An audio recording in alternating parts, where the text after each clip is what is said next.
Malagayang panonood po sa inyong lahat, mga ginigiliw na mga taga-subaybay. Narito po tayo ngayon sa Cavinti, Laguna, kung saan ay meron tayong pinuntahang lupa para tingnan ayon sa favor na hinihingi ng ating mga taga-subaybay para mapicturan, makita kung maganda ba talaga yung lupa. Ang purpose ay para maging taniman ng mga prutas, kung pwedeng camping site, at saka pagdating baga nung tinatawag nating country living, ay meron pong lugar sa probinsya na pupuntahan. So, inikot po natin ito, tinignan natin yung looban ng kakahuyan. Ang aking mga kasamahan ay dumiretso kasi sa ibaba po nito ay meron pong palayan. May ilog at may palayan. So, hindi na po tayo dumiretso kasi kasama ko yung misis ko kung saan ay hindi natin alam kung gaano kalayo yon. Pero nagpadala tayo ng camera ng video pamunta doon. Bakit ba sa lahat ng mga mananampalataya, lahat ng mga tao ay para bagang nagkakaisa ng iniisip yung pong mag-country living? Ano po mga kapatid at mga kaibigan? Sa mga palatandaan ay pinagkaloob sa atin na ibinigay sa atin ng Panginoon na palatandaan kung kailan marapit na siyang dumating. Isa sa kanyang sinabi po ay darating yung panahon na tatakas sa mga bundok ang mga Kristiyano. At yan po ay nangyari sa panahon po nung sakupin ang Jerusalem noong 70 AD. Ay naranasan na po na meron talagang mga tumakas sa mga bundok. Meron pong sinasabi po sa kasulatan na history repeat itself. Ang pangyayari o kasaysayan ay nangyari at mangyayari pa uli. So tayo po ay binibigyan ng Panginoon ng mga kaalaman, babala, para kung tayo man ay sanay sa syudad, tayo man ay sanay sa maluhong buhay, sanay matulog sa mga magagandang kwarto, aircon, at mga pagkain sa syudad. Pagdating ng pag-uusig, yan ho ay medyo mahirap mga kapatid.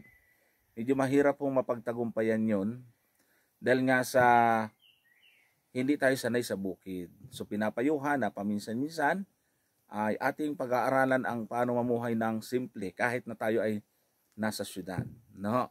Hindi nangangahulugan na tayo ay magpanik at pumunta kaagad sa mga bundok. Manapa tayo ay binibigyan ng pagkakataon kung meron lang din naman tayo panahon para magkaroon po ng kahit maliit na lupain sa mga probinsya, ay samantalahin na natin. Para pag dumating po yung nagsisimula na yung persecution sa syudad, mahirapan na, lalo na ngayon yung pandemic, COVID na yan, dito sa lugar na to, wala pong panganib. Napaka safe ng lugar at kahit wala nang mabibiling pagkain, mabubuhay pa rin sa bundok. Sa panahon kasi ng ating unang mga magulang, ay hindi naman yung mga mall ang tinayo ng ating Panginoon Diyos. Nag-create siya ng mundo, hindi siya nagtayo ng mga malaking mga mall, mga supermarket, yung mga palengke, walang ganun eh. Ang itinayo ng Panginoon ay hardin ng Eden, o saan ay walang mga tindahan. Wala pong mga shopping mall. Wala po kung mga makikita natin sa syudad. Ibig sabihin, hindi yan ang original na plano ng Diyos. At pwede tayong mamuhay sa probinsya, sa bundok. Kaya nga naman, mga kapatid at mga kaibigan, kapag hindi po tayo sanay, ay talagang mahirap. No?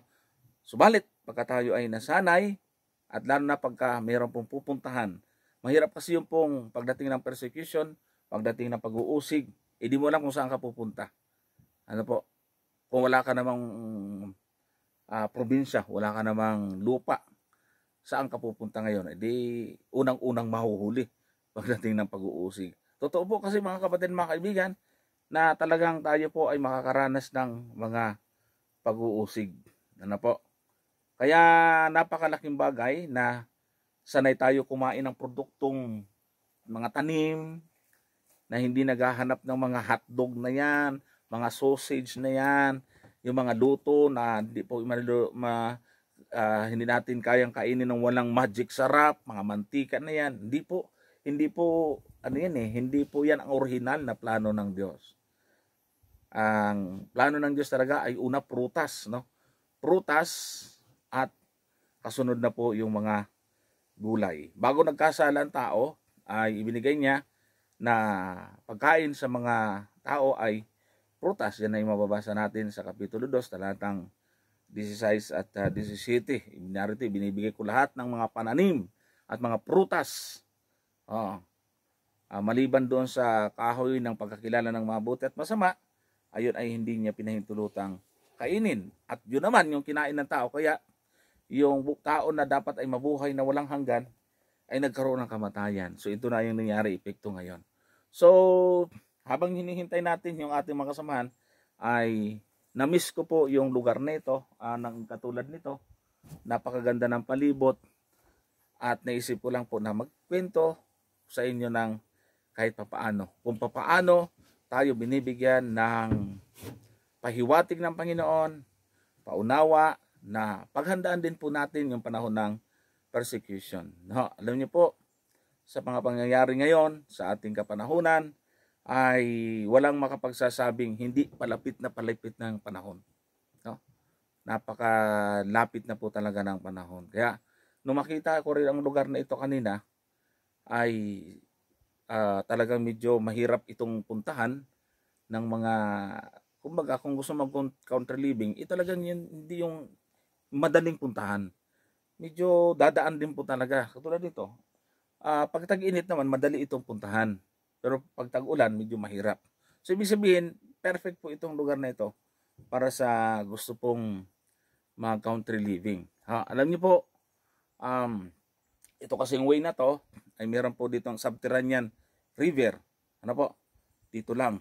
Kaya, mayroong iisang way. May daan po kayo na doon. Diretso yan, subterranean river. At saka, meron naman doon sa kabila, yung papunta naman Cansuso Falls. Yan. Magiging tourist spot doon. Pero sa gitna nito, ito yung kagubatan na ito, ay narito po yung lugar na ating pinuntahan. So, balik tayo sa ating paksa, mga kapatid, kung saan ay yung kahalagahan po ng pamumuhay sa probinsya. No? Kahalagahan ng tinatawag nating country living. Meron lang po akong gustong gawin ding babala kung kayo nakakarinig na po ng mga mensahe ngayon na kailangan tayo ay mamundok na, tayo ay lisanin na natin yung mga syudad. Huwag din po kayong basta naniniwala doon. Kasi sa panahong ito, mas lalong kailangan natin puspusan ng pangangaral. Wala na tayong aaralan sa mga bukid, no? Kung siguro pakiramdam mo ay wala ka namang ginagawa sa evangelism, pwede. Pero hindi kasi pwede na wala tayong pakikibahagi sa evangelism. Paano tayo makikibahagi sa evangelism? Dito walang signal. Wala namang kakausapin, wala tayong aaralan, wala tayong mapagkikwentuhan tungkol sa Panginoon. So, ang payo sa atin, mamuhay na tayo kahit nasa syudad para tayong nasa country. No? Para tayong nasa country, pagkatapos ay simpleng pamumuhay, ay mangangaral tayo, at the same time ay meron tayong probinsyang uuwian kapag gusto po natin lumanghap ng mga sariwang hangin o anuman, kumain ng mga pagkain simple, masustansya, ay magandang atin rin po yun gagawin. Yung pong may-ari nitong sasakyan, naming sinakyan, yun ho ay umakyat sa bundok kasi nagkaroon po siya ng sakit. Matindi yung kanyang, mataas ang kanyang uric acid, ang kanyang rayuma ay talagang gano'n na lamang. Tapos nagkaroon siya ng problema sa kidney, kung saan ay talagang umiihi na nga daw ng dugo. So umakyat po dito at dito na lang hinihintay yung kanyang kamatayan. So balit mga kapatid, mga kaibigan, dahil nga sa may nagpayo sa kanya ng change ng diet. Kinain na lang niya laging kamuti, mga ulam niya, talbos din ng kamuti, ako ano-ano pang mga gulay. Hindi niya inalahat saan, hindi na siya sinumpong ng rayuma, nawala na rin po yung kanyang prostate at yung kanyang kalusugan ay bumalik sa dati at malakas po siya ngayon. Ngayon nakasama po natin si tatay. Sumama ba ngayon, ma? Ando na, no? Ayun. Medyo may edad na siya. Isa po siyang elder ng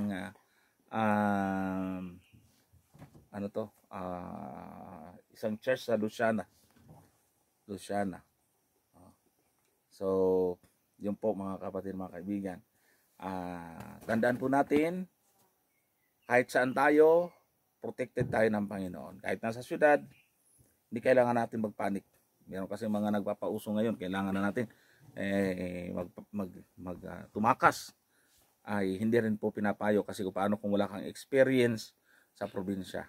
Ano po? Pero wala kang experience sa probinsya at meron ka naman pambili ng lupa, bumili ka ng lupa, paminsan-minsan aakyat, matutulog paminsan-minsan, iwanan natin yung mga air condition na mga room sa bahay, mga electric fan na yan, matulog dito, napakalamig ng kapaligiran lalo na sa gabi.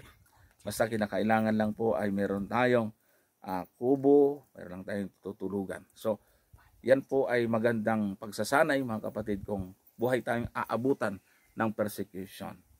So, thank you po sa inyong panonood at yan po ang nais po nating ibahagi sa ating mga taga-subaybay sa mantalang ating hinintay ating mga kasamahan at nakikita po natin itong napakagandang kapaligiran na ito.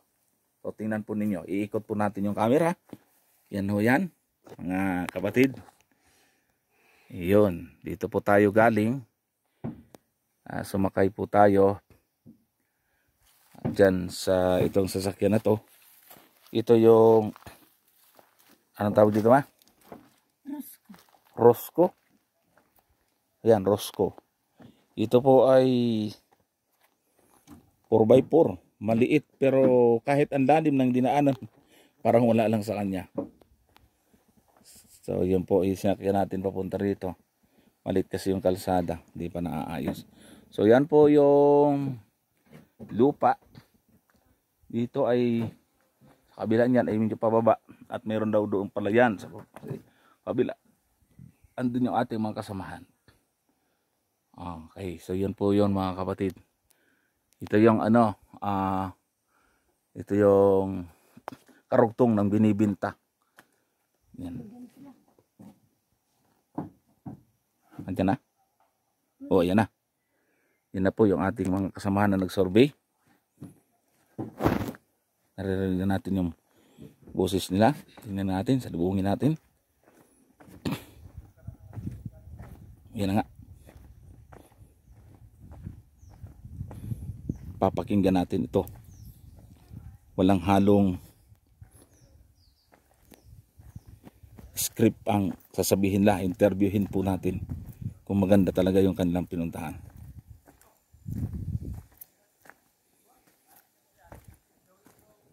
Yeah.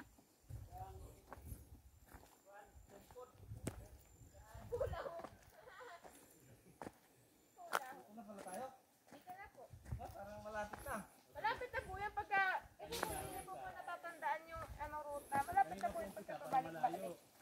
Opo, pagka Yan na po sila. Yan na. Yan na, oh. Ayun. Ha? Videographer na lang po si sir. Oh, naka-vlog tayo. Grabe. Ano, maganda bro? Maganda? Anong nangyari? Maganda sa lugar? Bundok. Oh, tapos, anong meron? Kasi ito, sabi ko, dito, unedited ito. Walang script. Mga puno-puno. Buntok, puno. Guwat eh. May palayan doon. May palayan? Palayan po. May palay. Wala pa palay. Tataniman. So, may ilog. Maganda ilog, marinis. Malinis po. Mailinis. Mas may malaki pa po doon sa unahan. Sa dulo ng palayan. Ayan si Brother O yung sinasabi ng elder ng ano nga, Luciana ba?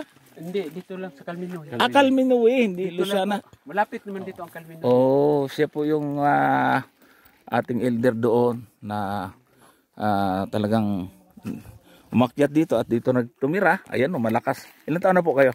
65 na ngayon. 65. Oh, pero walang pagod-pagod dito. Kasi ano eh. Grabe ha. 60, senior na, pero ang lakas-lakas pa. Ako, sumuko ako doon sa lakad kanina eh. Dito, naku po. Yun. Mahina. Dati doon sa Cavite pa ako may asma ako eh. Dito na wala. Dating ko dito, kahit isang asma, hindi na ako na hospital. Tsaka wala na rin rayuma. Kasi Wala na rin. Wala na. Dati, doon, lagi ka. maambunan lang ako doon sa Cavite, nasa clinic na kagad ako ng UP. Ay doon ka ba tumira dati? Ay, dati akong welder, 1976 pa. Nang IOP? Oo, Wilder. welder sa motorpool. Tapos nung bandang Ay, talaga? Ano pangalan niya po? Ano yung pangalan niya po? Juni, Juni Luanya. Sa motorpool ako. Luanya. Maraming... Marami akong kakilala sa UP, mga kasamahan ko yun eh. Mga faculty staff. Sana yung inyong... Dalawang taon na, kalahati pa lang ako dito. Umahon na. Mabuti nga, nagpasalamat nga ako sa Panginoon nga nakaahon ako, wala pa ang lockdown. Kaya pagdating sa lockdown, hindi namin naramdaman dito ang COVID eh. Pero dati may mga nararamdaman kang sakit. Oo. Ano? Lagi nga ako doon, ang sakit ko, prostate. Hindi na ako makahi. Ay, ganun. Tapos pagdating, hindi ako uminom ng gamot.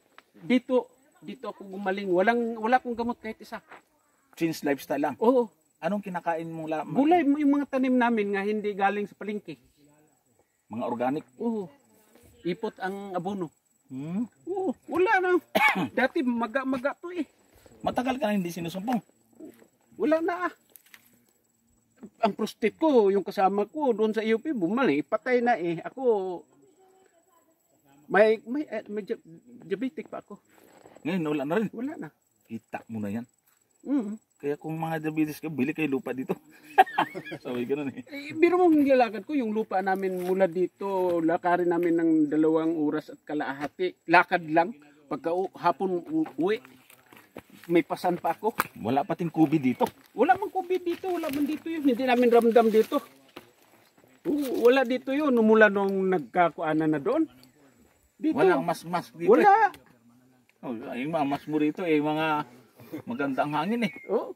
Hindi nga ako inasma, totoo yan. Ako may asma talaga ako. Pagdating dito sa 2 taon at kalahati ko, hindi ako nakatikim ng doktor. Grabe ano? Oh. 2017 o 2018? 2017 o 16. Kasama ko ng pamilya ko nung 2017 o 16. Anak niyo po ba yung bae? Oo. Doon din yan lumaki sa UP. Doon yan nag-kinder hanggang sa college. Mag-aaral pa ba siya? Ay hindi na. Dito na lang kami. Mas maganda man dito. Malawak ang aming sakop ng ministry do. Oo. Napakaganda Kayo dito. ang head elder. Oo. Pagka kukuha lang ka, eleksyon lang namin. Ano? Kalminoy. Kalminoy. Malapit lang dito. Minsan nga, imbitahan namin kayo mag-speaker. Diretso ba yung kalsada? Mga ganong kalsada Oo, hanggang doon? sumama kayo kay Kuan. Simentado yung kalsada? At sa ngayon hindi pa, pero ngayon malapit ng tag-init dito. Pagka tag-init. Oo, malapit na. Ay, tawagan nyo Nitong Marso, tag-init na. Sige. Ay, imbitahan po namin kayo mag-sermon dito sa amin. Mag-program tayo dyan. Malaki daw yung church yata dyan. Medyo, pero sikip na kami. Kasi yung nagdatingan yung taga Bacoor, taga Molino. Ay, dyan na rin sila Sa nagsisimba. dami ng sabadista dito ngayon, hindi lang siguro mga 300 kapamilya. Naggaling sa Manila. Oo nga, mga taga Paranaque. Paranaque. Matindi, no? Nagsipag-awon dahil doon sa COVID. Dahil doon, mga panahon naman natin kasi Oo nga. delikado na. Ang ginawa ko kasi nila, Masaya kami. Kaya nga, sige, punta natin yan. Pagka tag-init, maganda yung kalsada, yung elder dati, ano kagad, kontakin mo siya, si Brother Sam. elder natin dun. Tapos punta kami. Oo, sige. Kasi may dala tayong gamit, pwedeng lakarin eh. May dala tayong camera.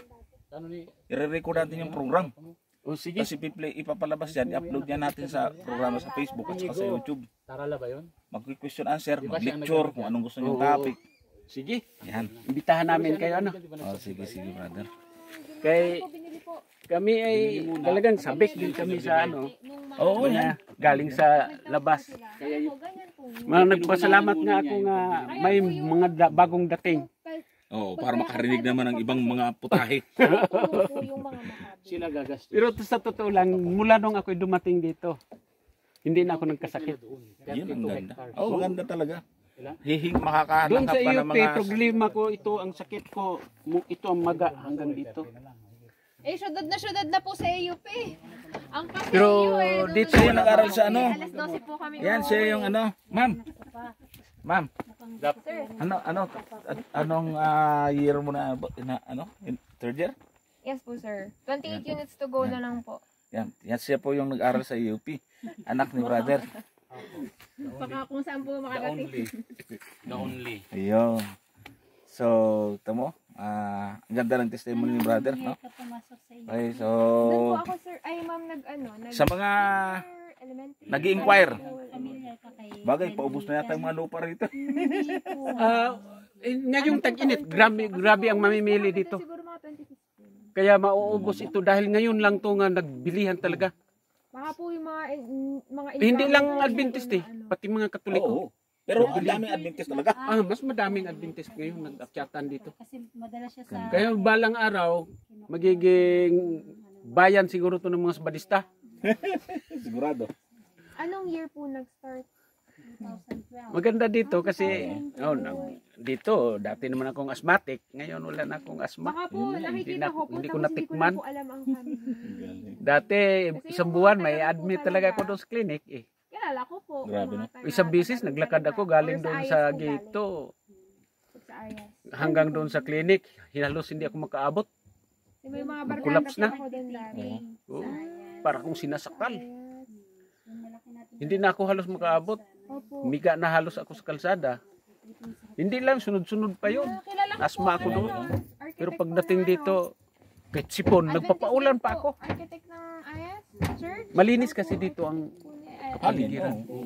Estudyante ko. pakalinis ng hangin dito, ang tubig dito. Iniinom pa nga namin eh. Oo, malinis Ang kasi. ulan. Oo. Kasi wala man doon factory eh. Dagat, alat yan, Pacific. Sa unahan. Ganda. Kaya dito nang wala na kami balak bumaba. Oo, ganda. Kabili na rin kami ng lupa dito. 6 na hektarya. Dito. 6 na hektarya na bili namin. Hindi na ako bababa. Nung una po namin Ano mga akyat tanim dito, nyo? wala pa pong semento yan galing sa niyog. Quezon, papunta pong Calminoe. Hmm. Una pong Kaya hindi na akyat ako sa bababa. ni Papa. Nabibili Oh, na ng prutas. home lot. Saging, no? Oh, Yun Maganda na, saging nahulog dito. po yung Ha? sinasakyan po Maganda namin. saging. Ano, Maganda pick up. saging. Nahulog po yung gulong sa Kamuti at pagkalalim saka po ng kamuti. service. Sabi ni Papa, naglakad na lang. Oo, yan. Mga kapatid, dalawang mga oras taga-subaybay. kalahati. Sabi ko, paano? Yan po yung ating Lapit na ba? Tuwing every 30 minutes message tatanong, at saka "Oh, yung malapit na kunting doon na lang." interview kay brother, ano nga first? Juni. Juni. Sabi ko, malapit na. Juni. Ano? Luwad niya. Luwan Luwan niya. Luwan niya. Luwan niya. Ayan. So, salamat po at abangan niyo po yung video kung saan ay inikot natin yung hindi naman inikot. Pinasok natin yung kahuyan na yan. Para pag magustuhan nyo, ay di kung meron pang gusto, hanapan namin kayo dito ng lupa. Ha? Thank you sa inyong pagsubaybay. Kayo po yung nagsasakuan sa radyo?